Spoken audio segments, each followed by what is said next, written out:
God, I didn't move to Jersey. No shade to New Jersey. Hey, ideators and entrepreneurs, CUNY Startups here. Welcome to CUNY and Beyond, the podcast dedicated to helping aspiring entrepreneurs through storytelling. We're excited to dive into the entrepreneurial endeavors of CUNY students, alum, and bonus entrepreneurs who are willing to share their valuable insights with you. Join us for today's show. Today we are here with Sophie from Tokyo, and she is a New York City based makeup artist. And today we're going to show you how to do a quick 10-minute tutorial for your face.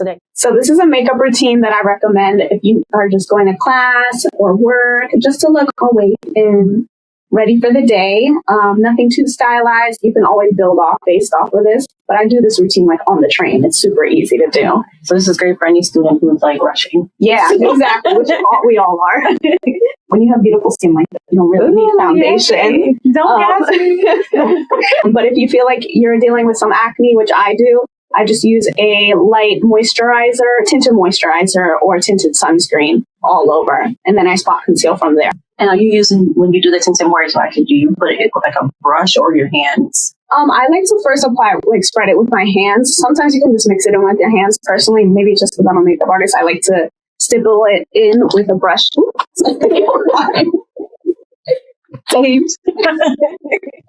Your hands work just as good. It's nice to warm up the product in your hands. But first, I'll start with applying the concealer right under the eyes, like right here. Just a little bit. A little goes a long way. The less is more. When it comes to everyday makeup, you don't want to be packing on stuff and then having to remove it later. And part of that is also using color correctors, like a peachy red if you have some darkness. For some people, you might need to use a yellow. It really depends on your skin tone. I'd recommend going to Sephora. Sometimes the girls can help you out there to color match you, or just really experimenting with different things. And when you use a color corrector, you don't have to use as much of that light concealer. So that helps with not using as much product. So you'll use a lighter shade of concealer under your eyes, in the middle of your forehead here, down the nose bridge. I like to use some right over here. I feel like a lot of us have some discoloration or redness around under the nose here, and also on the chin. So this is just basically highlighting. A little bit of contouring with the highlights. And then for the rest of the face, you'll use a concealer that matches your skin tone, more like this, just to cover up a little more if you have blemishes around there. She doesn't, so this is just for giggles. I'm lying, yeah, I do. And then we'll let the concealer under the eyes set a little so you can get more pigment from that and coverage. And then we'll blend out from the parts where we feel like we get texture. The easiest for me, it's between the eyebrows. You don't want the concealer to sit there for too long, so you don't emphasize any texture. And also that skin tone colored concealer around the face. We'll just blend that in. And this gives such a nice, even coverage without looking like makeup, really. And then so all we have left to blend is right under the eyes. Some people like to use a beauty blender. I personally like to use a brush because it allows for more of the coverage to stay on the face. Sometimes the beauty blender can take away the product. If you're looking for super minimal makeup, I would recommend using the beauty blender. It doesn't matter if you have normal oily or dry skin. So yes, that really depends on your prep. I would say you can start your makeup normally with your everyday skincare routine. But primers, I feel like because of social media, we tend to believe that everybody needs to use a primer every day. But primers are really for targeted things. Like if you have large open pores, you can use that, a blurring primer for that. Or if you have oily skin, you can use a mattifying primer in your T-zone to prevent oil from coming out throughout the day. But for me, I have super dry skin. So I just moisturize a lot of my face and then just start applying the makeup. And then you can always adjust and add more wherever you need to from there. Like I said, it's always easier to add versus taking away. So we're going to put a little more color corrector under the eyes. I think people also miss right here, the inner corner of the eyes sometimes. That always helps to open up and brighten the face. And then I also like to blend out the perimeter of wherever you put the concealer with the foundation brush, the same brush that has that product that matches your skin tone more, just so it's cohesive. And just in case somebody hits you with one of those selfie lights, there's no secrets are revealed. everybody's face is a little different. So sometimes like different routines don't match our particular faces. So, I always like to recommend people to do like a personal makeup lesson if needed. Also experimenting with different videos and just trying different things and seeing what works for you. It's great. Then you'll start to see some creasing of the product building up under the eyes. For you, I'll just have you like smile super hard and like try to make these creases. Yeah. And then look up. And then you'll see it piled up in a little bit. She has pretty smooth skin, so it doesn't pile up too much, but we naturally have lines under our eyes. So if you take that off with a pointed Q-tip, wherever it piles up, then you'll prevent creasing throughout the day. Then you can go back and blend in those lines with the same brush. And then now you're ready to set it with powder. I like to use a powder puff, but you can also use the same brush that you blended in the concealer with. I'll let you look up. And then you'll take a powder. You can be translucent, but if you're looking for more coverage, I recommend a powder that matches your skin tone. So we're using a tinted powder. You need to smooth it on whatever tool you're using before you apply it so you don't get blotches of powder. And you also have to be careful with powder depending on your skin texture because sometimes powder can emphasize texture. So then after putting those under the eyes, then we can put it wherever else. We put the bright concealer around the face, which is around the nose, in the T-zone, down the nose, and on the chin. Sometimes you'll notice that you have a little flatness in your face, like it'll look like you're just a blank canvas. So then we're going to bring the color into the face with bronzer and blush. There is no right way to start. Sometimes I like to use blush first. Today we'll go in with the bronzer.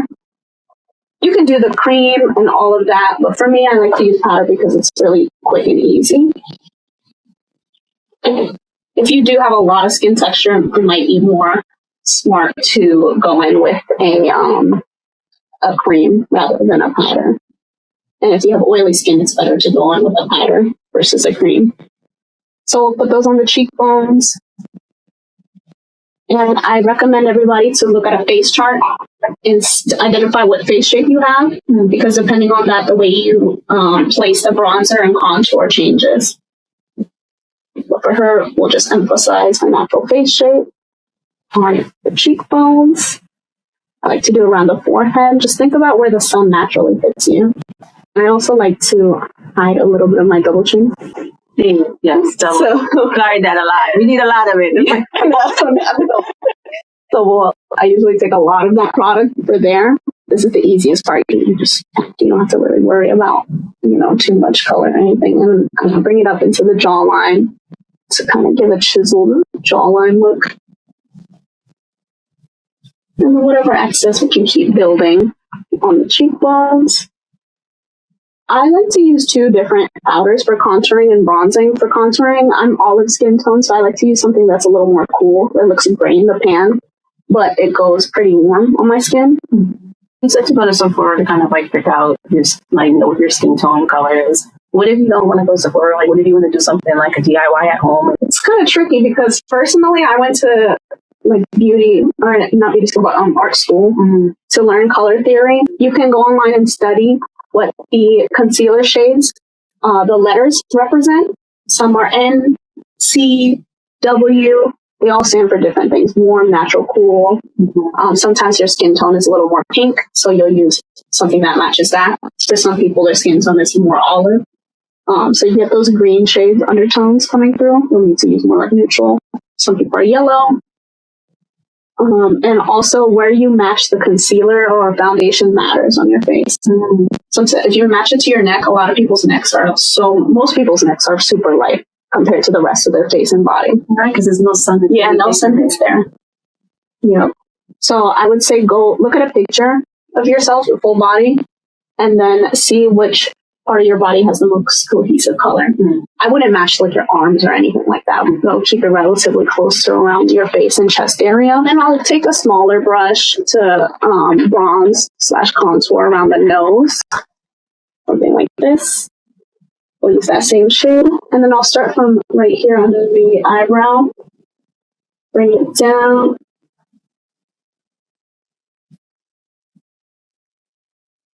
And then also right under.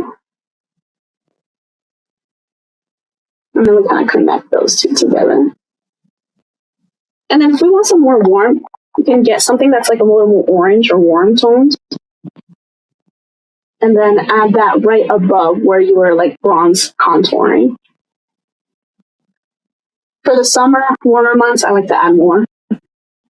Why is that? Because we want to look a little more sun-kissed, especially like, Okay. especially when it's like spring and you still don't have that tan coming in yet. Mm-hmm. And then I love blush.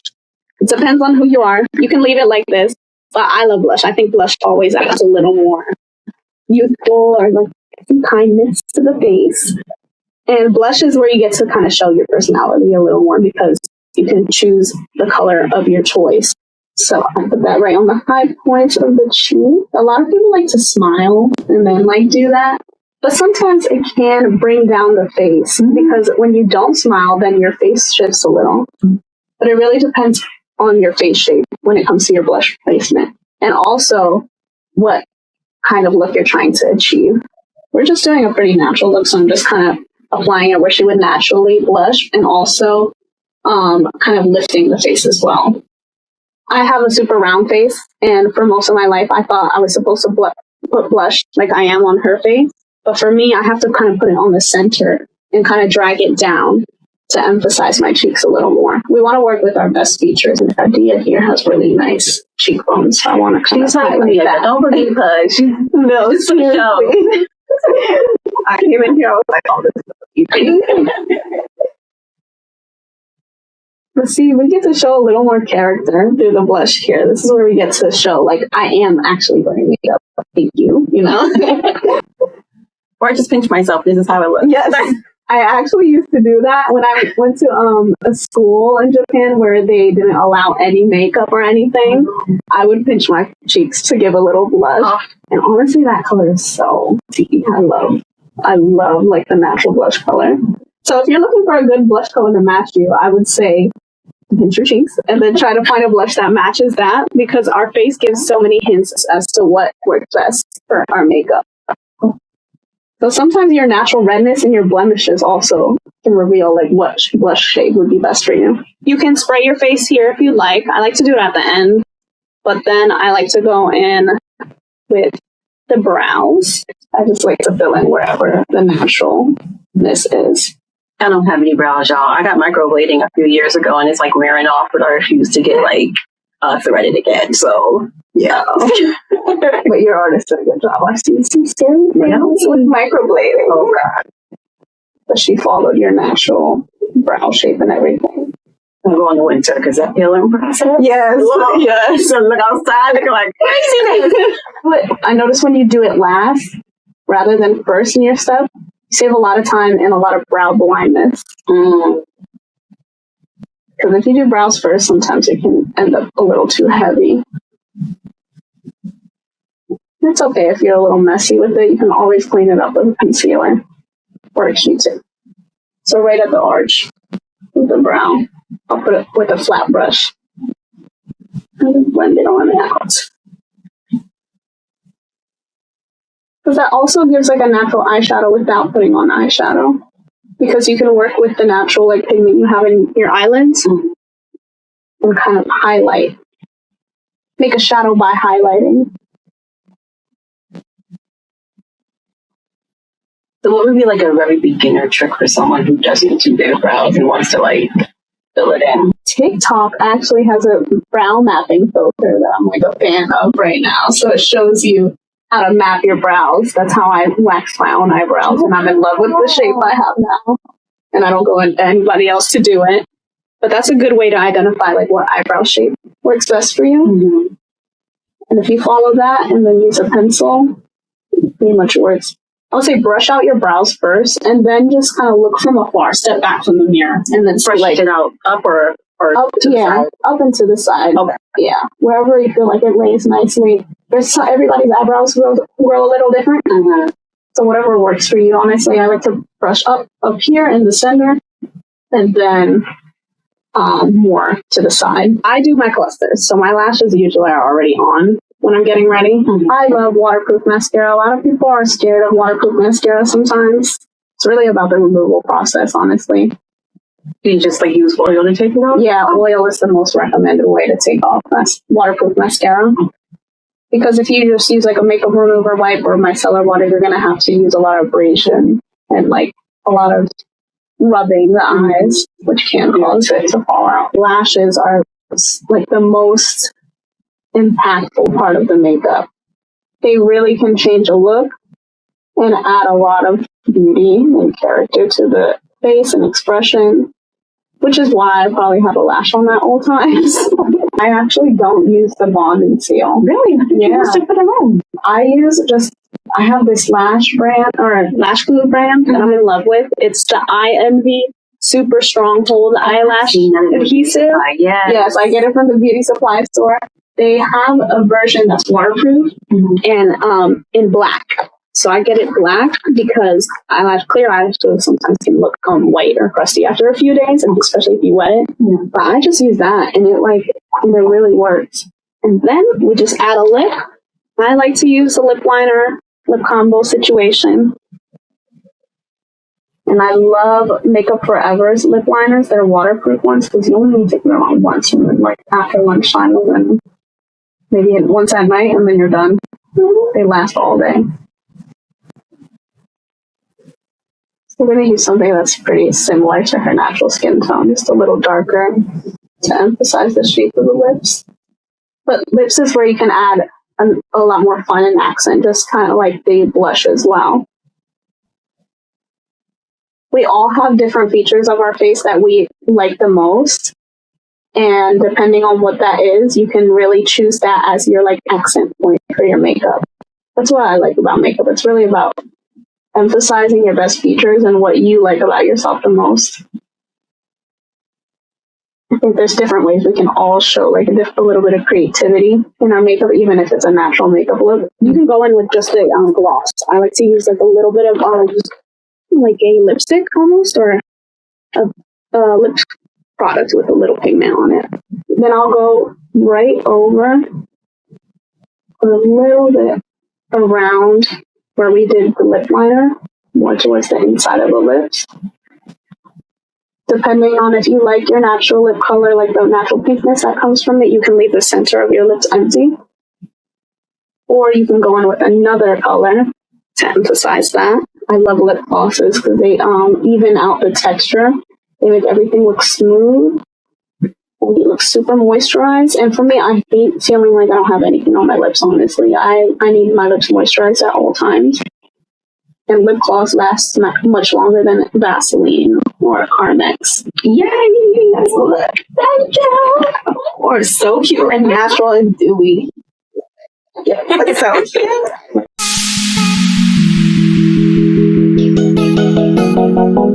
So welcome back, you guys. We're on part 2 of our segment where we're going to sit down and have a conversation with Sophie. So she's going to give us a little more insight into how she started her makeup business. So what motivated you to get into this artistry? So work in general and like a stable career was always a concern of mine since I was young. I grew up with a single mother and saw her work day and night. So I was always thinking about how am I going to attain stability. And I knew I was always interested in working in something that had to do with my passion. I didn't want to feel like a cog in the machine, which is kind of like what Japan's society pushes a little bit. Yeah. Everybody has the same streamlined career of becoming a salaryman or freelance salaryman. Once I started playing with my makeup, it was like a light bulb went off one day and I was like, people make money off of this. And from that day, I decided I wanted to be a makeup artist. And I knew I had to move to the US to make that actually happen. I begged my mom and eventually moved in with my aunt. She sat me down and she said, okay, so what's your purpose for moving to the US? Wow. By the way, my aunt is a serial entrepreneur, hence like the questions like this. And she had her own brand. She said, well, you're going to write down your mission statement, why you came to the US, and you're going to put it on your wall. And I don't know what it was. The first thing I could think of was own my own business. I don't think I even knew what that actually entailed yet. Yeah. But my aunt was really into personal branding, so she talked about that a lot. I think Sophie from Tokyo originated as my Instagram handle, I think. Okay. And then it kind of just cultivated from that into a personal brand, which is my makeup artistry, my services, the cosmetics brands that I will eventually launch soon, and everything that'll stem from that, basically. I love how your aunt really was serious about vetting you in a sense. Yes. Like a mission statement. She was like almost giving you like a beginner business plan tutorial in a sense. Like here's how you're going to start, or a vision board in a sense. Like it's a way of having, this is ideally what I want and I'm going to work towards this. So I really like that. We had vision board sessions every year, basically. Nice. Living with my aunt from 15 to 18 years old was like an entrepreneurship boot camp. She didn't have kids of her own, so I kind of like became one of her kids basically, and she changed my life, like really 180. Like I will forever be in debt to my aunt. I love her so much. Kudos to Auntie. So you mentioned that when you were in Tokyo, like you realized, okay, I have to come to New York, or I have to be in New York to pursue this passion. What prevented you from doing it in Tokyo? I think I was like 14 or 15 when I realized I wanted to do that. And in Japan, you know, everything is very strict. You have to do everything by the books, everything by the rules, everything by the timeline that everybody else does things. I would have had to graduate high school, then graduate beauty school to even start interning in that. And I knew I wanted to touch somebody else's face and like get it started. And, you know, they wouldn't allow me to. Oh, just mannequins in a sense. Like I was only practicing on myself. Like you can't even get your foot in the door really. And also like, being a student and working at the same time is kind of frowned down upon. And I always had a passion for working. So I was just like, I have to get out of here. I always thought lemonade stands and things like that were so cool, because that's just something you don't see in Japan. Probably the cops would come and be like, do you have a permit? You did that in Japan. Insane. So being that you came from kind of like a really strict culture, what was that adjustment like coming to New York? Like you said, you came here, you're like, I want to do this, but I'm sure there was like this cultural shock in a sense, like, oh, I'm able to do these things. I came into America in 2019. If you were in New York in 2019, you know, like the energy was just like bustling, and they came crashing down like a few months later. But, yay, COVID. Yeah, seriously. But it was like such fun. It felt like summer break was never ending, basically. Like the freedom I had in school. So I'd actually come to the US every summer. So it wasn't a huge culture shock. I thought living in the US would be like High School Musical a little bit. So, and I wanted to live in New Jersey really bad because my cousin lived there, and that gave like the real American dream. But I moved in with my aunt, and I was like, oh, I gotta live in Brooklyn. Thank God I didn't move to Jersey. No shade to New Jersey. But oh my God, I feel like I developed so much character living in Brooklyn, going to public high school in Brooklyn. Remember my first day of school, I didn't really understand how to read my schedule too much, so I missed my PE class, and I was so scared. I thought like they were gonna I was gonna be in so much trouble. And then I went to the next class. They didn't even know I was in the class. So there was just like a lot more freedom that I was not used to. And I really enjoyed that. And all my life, that's what I wanted to do. Every summer I came to the US, I would dye my hair different colors and then have to dye it black again. So it's just being able to express myself through my appearances alone was really a big thing for me. And what other ways do you express yourself? Like, of course, through your artistry, through your hair. Are there other kind of platforms or things that you do? So I think I was just born an artist. My mom is a singer. My whole family on my mom's side is in music. I love music. I used to, I taught myself how to play bass guitar and ukulele and a little bit of guitar and piano and stuff. So I love just singing when I have the time. I'm shy about it, so I don't really go to karaoke and stuff. But when I'm alone, best time to go because the little rooms. Yeah, I might have to go by myself. Yes. But I love music and playing. I still play my ukulele sometimes. I also love arts and crafts. I find that I'm best with art when it comes to something that's a little more structured and guided. I used to paint on clear canvases and stuff, but I don't know what happened. It's just I kind of fell out of that. I think it will come back to me one day, but in my free time while I'm watching a TV show, I like to do they have little bedazzle kits. Just put the rhinestones on the already made drawing, or origami. I love origami. Origami is so cool. Yeah, and I also find that when I have different milestones in my life, I write haikus in Japanese, and I'll put it on my wall. Yeah, you mentioned statement when your aunt gave you kind of your little boot camp and whatnot. I know you want to have the cosmetic brand. How do you see yourself getting there? That is such a good question. I have to just start before I'm ready. That's a big lesson I've learned this year. They tell you that all the time, but they don't tell you how scary it really is to actually go do that, because you have to get over your fear of failure, because it's just inevitable when you have to do that, and embarrassment. I think right now Gen Z has a big thing about being scared of being vulnerable and like showing who you really are, because we have a camera in front of our faces all the time, and like social media, our reputation is online is everything. It can affect how we get into schools and stuff like that. Jobs too. So I think taking little risks there is going to be a part of my journey. Also just reaching out to my community. Like, I was on a phone call with my uncle the other day, and he's a business person himself. He owns properties internationally and stuff, but he's not necessarily like a creative entrepreneur, I would say, but just talking to him about what I want to do in importing and exporting, he was able to give me a billion ideas right there. Wow. So that just kind of also was a reminder to me that I need to like just call people and just have conversations. It is my passion after all. So like it'll naturally come into fruition, different ideas. Right. I know for a school, like especially for CUNY startups, we push students to kind of like learn how to network, because you never know like where someone is going to like help you get to the next level. And you kind of mentioned having that kind of network and that person being able to help you with all these different ideas. How did you develop that network? Because I know like you had to get clients at one point. How did that first client come to be? Yeah, I owe it so much to my aunt. Like she really was. I owe it so much to her. She started so much for me. She's the matriarch for urban fashion and streetwear. She's the founder of Walker Wear. So she was able to open the doors for me in the fashion industry.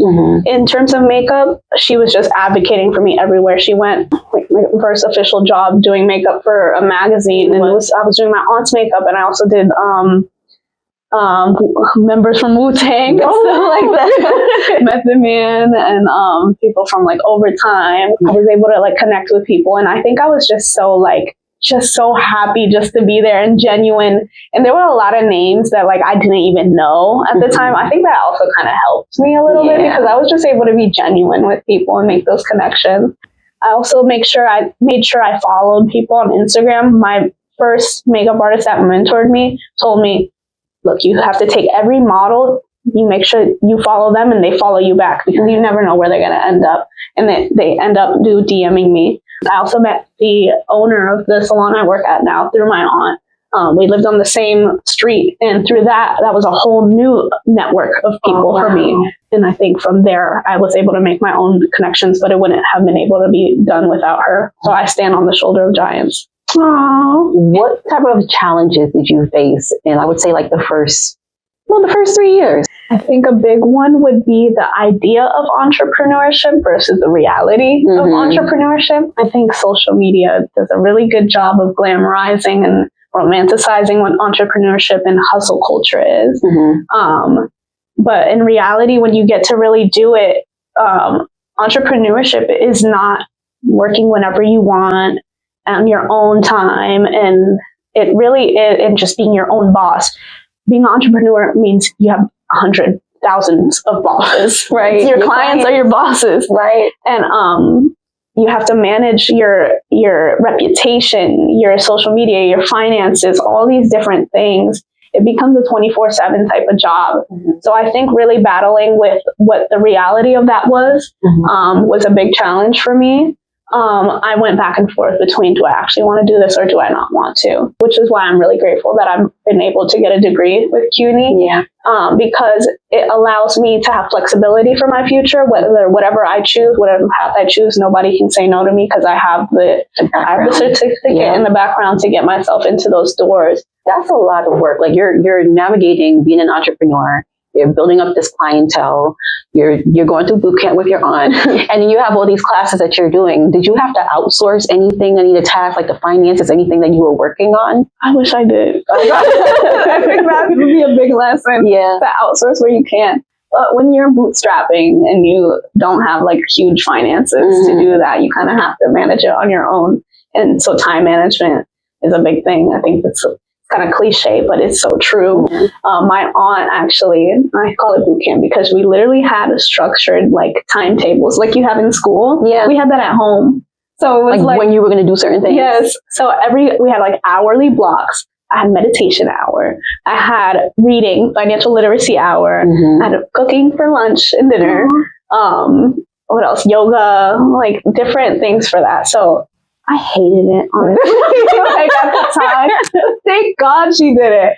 Oh my God, I don't know how I would like even be able to be in the routine to do those things on my own. And growing up, I didn't have a lot of structure like that. Like my mom was working all the time, so I was just kind of at home. The only structure I had was at school, and structure at school in Japan is so rigid that when you get out of it, you just don't want to you want to have all the freedom you can. I kind of thought America was going to be like that. Yeah. Oh, living with my aunt was a rude awakening to a 16-year-old me. But I wouldn't change it for the world. Yeah. So what are some things that you loved about being an entrepreneur? So many things. But I'm just a really passionate person in general. I have so many different interests and passions.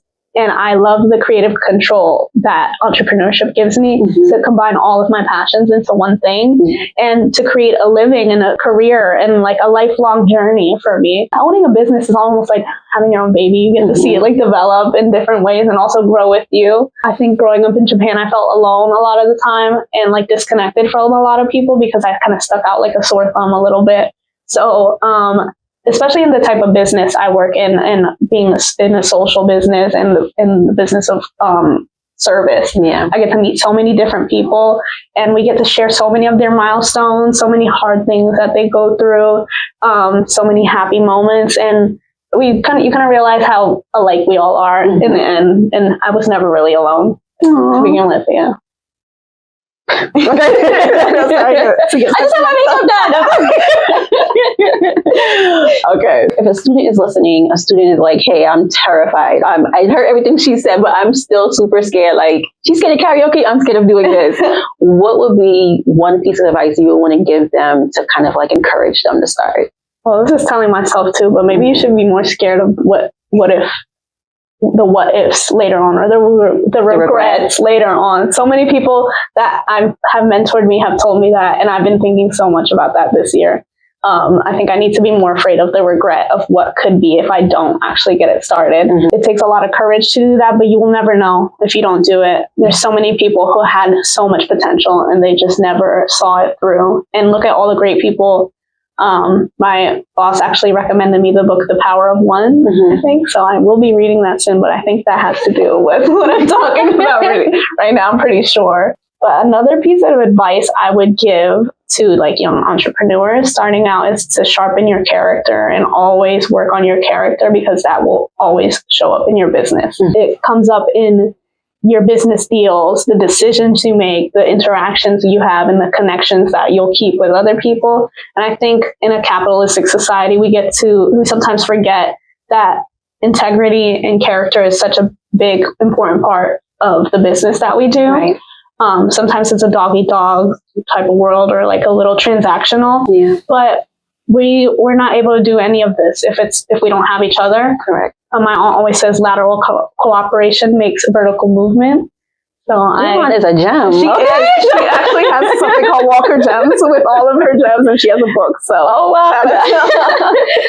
And you mentioned earlier that you had to create a mission statement. I'm sure your mission statement has changed in a few years. So what is your mission statement now? And if you're talking to a client, potential clients out there, what would you want them to know about your business? I would say my mission statement right now is to be a bridge between Japan, my home, and the US or New York in specific, in terms of beauty. I love to make people feel beautiful. That's my whole job. And I do.